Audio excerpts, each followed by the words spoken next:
Is Groce episode. It's me, Tyler Is Groce. Man, I just had a great conversation with my friend Rachel, and it was one of those conversations that get you jazzed. You know what I mean? The kind that make you want to come and do some shit like this. I feel great. I really do. All this shit is still so fucking frustrating. I'm just a fucking guy who was like, let's just try this stuff. Let's buy some stuff and throw it all together and hope it all works. And I had a friend of mine. He's like a tech guy. He like knows lighting and sound and all that shit. And he texted me. He was like, "Can I be on your podcast?" And I'm like, "Absolutely. You're my good friend. I haven't talked to you in forever." And he was like, "Great. Also, I got some production notes." And I'm like, you know what? I bet you do. Because this shit is bananas, man. All over the place, man. And honestly, I feel like this podcast, me wanting to do this, like it couldn't have come at a better time in my life. Because I don't know. Because I'm just ready for it. I feel so dumb.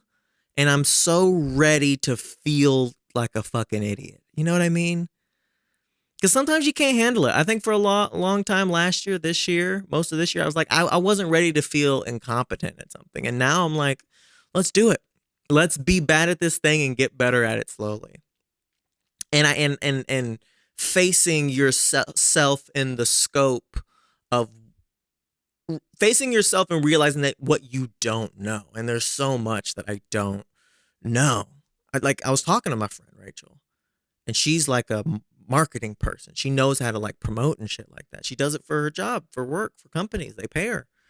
And she was asking me all these questions, and I did not know the answer to any of them. She was like, "So what makes you different?" And I'm like, you know. And she's like, "I don't." And I'm like, fuck. My charm didn't get me out of this situation. Shit. And I didn't know the answers. Like, who's your target audience? Who do you want to be talking to? All these like sort of like markety, bullshitty questions that you don't want to think about. At least that I don't want to think about. I've always wanted to just be an artist. Hey, I'm just here doing my shit. I'm being an artist. I'm throwing it out there. And she's like, yeah, I mean, that's good. But also, who are you talking to? Why would they listen to you? What do you have to offer? What do you want each episode? What do you want them walking away feeling? And I didn't know the answer, and I felt dumb. And now I'm like, good. Like now I'm at the place where I'm like, good. I feel dumb. I feel if there's stuff to learn, there's places to go, there's ways to grow. You know what I mean? And I'm realizing like because I'm a comedian. I'm a comedian. I'm a podcaster. I'm an improviser. I've acted before. I've done lots of things, and lots of things at a teeny tiny scale. I've done lots of. Do you listen to me? I've done lots of things. Yeah, that's me. To no one, and I've done these things, and like I look at, and you imagine yourself being one of the greats, and I'm looking up like someone like Kevin Hart. Like this man has done everything that there is to do. TV shows, sitcoms. He did a sitcom like last year. Can you imagine that shit? Like doing a sitcom, you're a fucking movie star, and you're doing like telling like some fucking setup punchline bullshit CBS jokes. Can you fucking imagine? You have $500 bagillion, and he's like, "Nah, I'll do a fucking sitcom." He just does it. He's hosted shows, not like the Oscars. Oscars, yeah, host some goddamn Oscars. He'll host a Peacock talk show talking to celebrities. Why? Why would he do that? He's so fucking rich and talented because this is just who he is. This is what he does. And not that I even want to get that big. I mean, that's very big, but I imagine myself getting to a place where I want to be in my career long term. And even just attempting this, starting this, buying this, buying that, having these things, setting them up, looking at myself, editing it, looking at myself for fucking an hour and a half, watching me like the last podcast I did with Jared McCorkle, great podcast, talked about Roe v. Wade, and just listening and looking at me, the fucking cameras like below me, my least flattering angle. I'm like, yeah, I'm sleepy. It's like 9 a.m. That's the only time he had available. And I'm like, yeah, well, it's Roe v. Wade. Sucks that they're doing it. Like I'm just, and to get to the height of someone like Kevin Hart, or insert your person, whoever your person is, insert your person. To get to that height, the things that they had to do, the things that they had to learn, and more importantly, the things that they had to face in their goddamn selves. They're looking at themselves and being like, I don't even fucking know who I am, what I am, where I'm going. What the fuck am I even supposed to be doing? And they face that shit. And there's so many people in the world that don't want to. That you see them, you know them. They're your friends, they're your family. They're sitting there complaining about the same problems that they have all the time, all the fucking time. Same old shit. They don't want to face themselves. And we're all, and not even hating on them, we're all that way at certain points. The not facing the not facing yourself leads yourself. If you don't face yourself for long enough, it's only going to bubble up until it explodes out of you, and you have to go in the direction where you have to face yourself. So we're all going through it, but and all this takes time. And yeah, I'm just in that place where I finally bubbled up in me and shot out of me. See, you like that? And shot out of me. You know what I mean? Because I think I started this podcast in September, and I did a few episodes. I was just overwhelmed, man. I had just moved. I was overseas, and then I came here, and I was homeless. Technically, I was staying on my friends' and parents' couches and shit. And then I found a place in Austin, and I was like getting my apartment set up, my life set up. I was starting a new job, and then I was like, yo, let's start a podcast. And I was like, just too much to do all at once. And I was like, fuck it, man. I'm just gonna do my thing and relax for a bit, do some comedy, do some stand up. I know I'm good at that. And then it just hit me. I had ripped a fat line of ketamine, smoked a little bit of weed with my girl. We was laying there, and I was like, fuck, you know what? I don't think I believe in myself enough to even do this. That was me facing myself. That was the moment of me being like, fuck, like, if I really want things in my head, if I want to be as close to Kevin Hart as I want to be, then you got to recognize that, like, oh shit, I guess I don't really believe in myself that much. And once I saw that in myself, it was like, well, either you quit now forever, or you figure it the fuck out. And all that energy that had built up, that the unconscious me not knowing if I could do it, the doubt burst through me, and then I'm setting all this shit up and trying to do it. So here I am, and it's a beautiful thing. And to imagine the amount of build up and burst, this thing that we're constantly doing, every single one of us, whatever it is. Mine's comedy. Insert yours, whatever it is. Whatever the thing you're facing in yourself that you can then break through and give out to the world, whatever that thing is, imagine how many times the greats had to do it, whether it was Kevin Hart or fucking Malcolm X. Have y'all seen the movie Malcolm X? I mean, also like read his books and like whatever, like he's a great guy. But like the movie really, I mean, Spike Lee did a great job.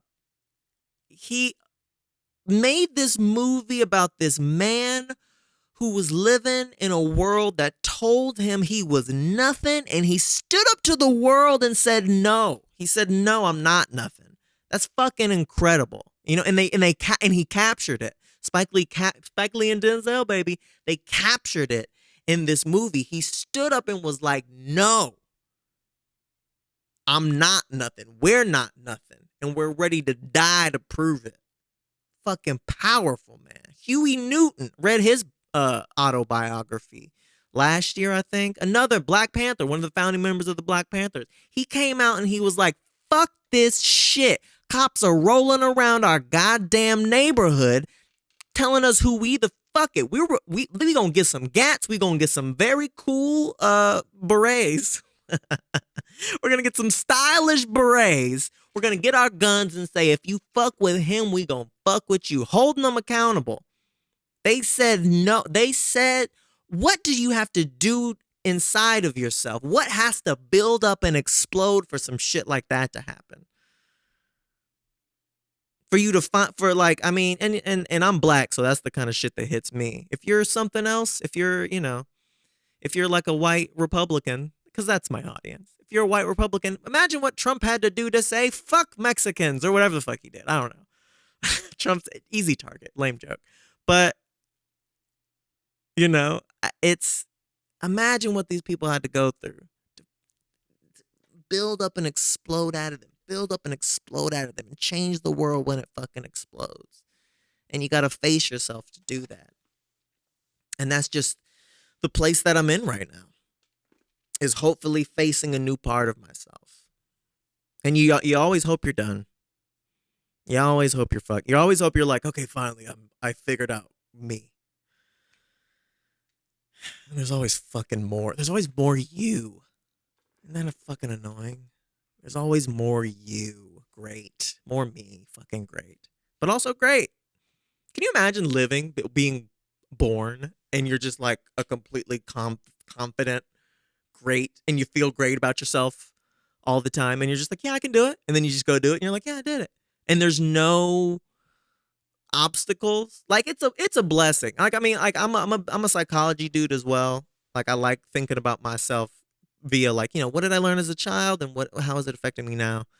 And, I think there's a big part of you that needs to be upset at your parents, even if they did 90% great. It's like, what about that fucking 10? Like, you got to be upset at them a little bit as a healing thing for yourself. At least that's what I feel. Don't stay there, but, feel it for a bit, and then realize, hey, they did their best. They're just people.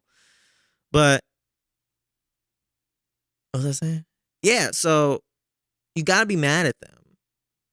What was I saying? Oh, dick. Oh, it was a great point. You got to be mad at your parents because they suck. Psychology. That. Facing yourself. Oh, that's what it was. If you didn't have that, if you didn't have your parents fucking you up at least a little bit, then you wouldn't get the good feeling of overcoming that. Even all the blessings that your parents gave you are blessings, and all the hardships are kind of also blessings, because you can't just have good shit. You have to have some fucking struggle. And thank God for it, because like me busting through this thing in me, starting on this podcast is feels very meaningful and purposeful, and it feels great. And even though I'm feeling stupid and dumb and everything's wrong and the P's are popping too much on this microphone and I'm not, I mean, like, I was just editing some of my other episodes and shit, and it's just like, it sounds like, I mean, it sounds fine, but it sounds bad, And I just know that, one day, in 3 months and 6 months and a year, it'll be different. It'll be better, man. And I feel like that's the only way to create anything great. Like one of the things I want to talk about was fucking Kendrick Lamar, Mr. Morale and the Big Steppers, dude. I mean, talk about a man facing himself and turning that shit into art. That is the listen. If you haven't listened to this, go listen to this. Number one, what the fuck are you doing looking at me at all? Go fucking Kendrick. K. Dot. I finally get it. I think for a long time I didn't get it. I've always liked Kendrick because you can't not. Like, he's got such bangers and such songs that slap. But I was always like, yeah, I mean, all right. We gonna be all right. That's great. Nobody pray for me. Like, Humble's great. Rigor Mortis from Section 80. Like, I go back. I've always liked Section 80 the most. Good Kid, I thought was okay. To Pimp a Butterfly, I thought was better. Damn, I thought was good. And then also I would go back and re-listen. I'm like, okay, Good Kid's actually fucking great. I see why this is like people saying that's his best one. And Section 80 I still love. I just love it sonically. I like the more jazzy vibe to it. And To Pimp a Butterfly, my problem with To Pimp a Butterfly, and sort of my problem always with Kendrick, was that he's very cerebral. He's very like, he'll tell these stories. He'll be like on Section 80, he's like, how does he write a song that has religion, history, politics, all wrapped up in one song? He's very like, he's sort of intellectual with his shit. And not that I don't like intellectual stuff, but there was just something inaccessible about it to me. Whenever he was telling a story, whenever he was making a point, it was always good. But there was always something that was very technical and good. It's like it was always something very technically well crafted and good, and obviously that's great. But then Mr. Morale felt like it went deeper. That's the shit that I'm trying to do. That's the shit that hopefully we're all trying to do, is dig deep into ourselves and pull some shit out that no one's ever heard before and that's better than anything you could do before. And that's really what Mr. Morale was. I mean, it's basically his Dark Twisted Fantasy. That's how I heard it. I was like, oh, fifth album, fucking better than anything he's ever done before, better than anything I've ever heard before. I would say it's better than Dark Fantasy, like, which is hard for me because I really like Kanye's My Beautiful Dark Twisted Fantasy. But I mean, I want to say all these things. I remember after my first listen, I wanted to say all these things that didn't work. I wanted to be like, yo, that shit it doesn't slap. Yo, that shit was fire. It's not fire.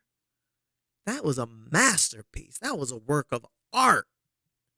Kendrick Lamar's Mr. Morale and the Big Steppers. I mean, my girl said it was like, she said it was like he was a conduit to his unconscious and he just laid it all out on the track. So vulnerable. And I think that's what I connected to most about it, is like it was like a truly vulnerable album from top to bottom. It felt like he was really digging deeper than he's ever dug before. And maybe I just wasn't listening. I'm not the, like I said, I've always been a big Kendrick fan. Not the biggest Kendrick fan. Not even the hugest hip hop fan. You know, I always think I like hip hop. I follow the big ones, and then I meet someone and I'm like, oh, you actually are a hip hop head. And I do my best. But man, just really connected with the depth in this album. I mean, he goes deep. 4 songs about daddy issues, son. About daddy issues. He's like, my daddy he said, I had to get over my daddy issues. My daddy told me I was weak if I cried, so I wouldn't cry, and now it's fucking up my life. I'm like, yes. And that's not really my experience, but yes. I mean, beautiful album. Beautiful fucking album from top to bottom. Getting into his, I mean, there's some funny moments too. I mean, like on We Cry Together, that's the song where it's like him and his girl arguing. He's just them saying fuck you back and forth, and she's like, you little dick nigga, and he's like, hey, but you was sucking that dick though. That is such a funny response. You got a little dick, well, you was sucking that dick though, wouldn't you? Well, I should have found it. It got so petty and childish and real. You know Kendrick had this argument with his girl. You know this was I heard a thing one time, like a writer, he said like, you can protect a few people in your writing. You can protect, like, you know, maybe a wife, maybe a kid, but everyone else you got to burn to the fucking ground. And that's what this is. He's like, I'm going to just lay our argument out for the world to see. And it's like, well, it's too personal. Sorry. I'm making art. That's what he did. And then there was that one. And then the whole trans song with his trans aunt, uncle, and his trans cousin was like, it was good, but it is just sort of like, my auntie is the man now. I mean, there's just something so, the baldness and the baldness of it. My auntie is a man now. Like, even that understanding is sort of childish, because I think that's the best way to explain it. That's the best way he has to explain it. You know, like if you really dig down deep inside of you, you know, you're just like, I'm sad. There's no, you know, there's no need to intellectualize it, make it sound like an adult. My auntie is a man now. She's not a lesbian. She just eat pussy. And there's a difference. Like, it's simple. It's beautiful. And it was a great song, but it's kind of funny. Demetrius is Marianne now. If you take it out of context, because that's like song number 13 out of 15 or some shit. Once you get there, you're in it. But if I just showed someone, they'd be like, Demetrius is Marianne now. What the fuck is that? Like, it's just funny. It's just like a weird thing to put into a rap song. And that's why it's fucking revolutionary. That's why he's so vulnerable. He's so open. I've even heard somehow, I've heard this man got criticism for this. I mean, he said the F word a few times. What are you going to do? The FAG word. And what are you going to do about that? But, but it was sort of in the context of like, yo, you shouldn't be saying that. That's my cousin, you know? And saying like, I used to say it and I was wrong for doing that. This song of growth. And the idea that someone would listen to that whole album, this man, like for an artist to like open themselves up and show you their insides, especially like their emotional insides, not like they're like, you know what, let me tell you how I feel. Fuck the Jews. Like that's okay. Well, then maybe criticize those insides. But if it's just like, I used to think this way and now I think better because I love my auntie and my cousin. I chose humanity over Christianity and it's all forgiven. Like beautiful shit. How could you listen to all of that and be like, he shouldn't have said that? It's like, man, that shit frustrates me so much. I mean, I know it's just the internet. It's just the void. It's just everyone saying everything all at the same time. But god damn it, like they're opening themselves up to you. They're showing you everything. And what do you have to do to get to that point? What do you have to do? How much fucking work you have to do to burst? Like I've been saying at the beginning, open and burst, put it on the track, be good enough that people want to hear it, be good enough that you can synthesize these things that you're feeling and these emotions into something that is fucking killer. And people have the nerve to be like, you should have said it different. It's like, well, go fuck yourself, man. And then you have to get to that place in yourself too, where it's like, all right, well, go fuck yourself, man. I laid myself bare. If you don't like it, you don't like it. Keep it moving. And beautiful album. And I think that that's what I'm trying to do too. I would love to make something comedy equivalent of Mr. Morale and the Big Steppers. I mean, love to. That's what I think this album that I'm dropping. No, this podcast that I'm doing, I think that's what I'm trying to do. I'm trying to build up and explode on camera right here, right now. That's what I'm trying to do. Because I feel like it's good and it's compelling. Open it up, share it with everybody. Fuck it. I'm gonna tell everyone that my fucking lights don't work and my camera is smarter than me, and I'm editing shit and it's all fucked up and I'm putting it out there and talking to folks and losing files and shit's being destroyed. Fuck it. Throw it out there. Let them know. Let them know what I'm going through because it's all growth. If anyone's paying attention, that's what you're seeing. You're seeing a man grow in front of you. And hopefully, I grow into someone good and worth it. And hopefully it's compelling to watch. So that's what I'm doing. And that's what I'm thinking about here. Late at night by myself. With a ring light and this big light. And I can see my thing on the wall, my art on the wall. Anyway, now I'm rambling. Listen, thanks for listening. This is all I wanted to do. Get quick 25 in and out. I'm gonna have a couple of episodes coming up that are guests because I'm going to Europe to visit my brother and other folks. So I'm gonna do that, and then I'll come back, and then I'll do another one of these. But yeah, enjoy, like and subscribe. What do people say? You know, like and subscribe. Comment, say something nice to me.